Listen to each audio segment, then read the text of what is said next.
नमस्कार मंडळी, कसे आहात? मजेत ना?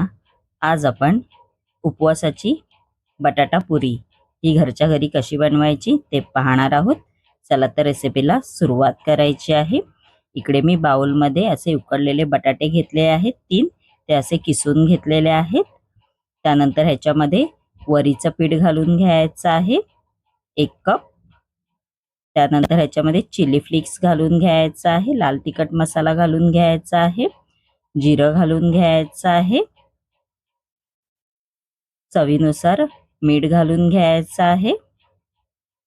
ह्याच्यामध्ये आपण आता तेलाचं मोहन घालून घेणार आहोत. हाताच्या साहाय्याने आपल्याला हे मिश्रण मिक्स करून घ्यायचं आहे, म्हणजेच एकजीव करून घ्यायचं आहे. त्यानंतर ह्याच्यामध्ये थोडंसं मी गरम पाण्याचा वापर केलेला आहे, असा डो झाला पाहिजे. त्यानंतर इकडे मी पोलपाट घेतलेला आहे, त्याच्यावर असं प्लास्टिक ठेवून तो डो असा प्रेस करायचा आहे, छोटासा गोळा.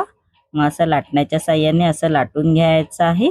मी फुल व्हिडिओ माझ्या यूट्यूबच्या चॅनेलवर अपलोड केलेली आहे, तिकडे तुम्ही जाऊन पाहू शकता.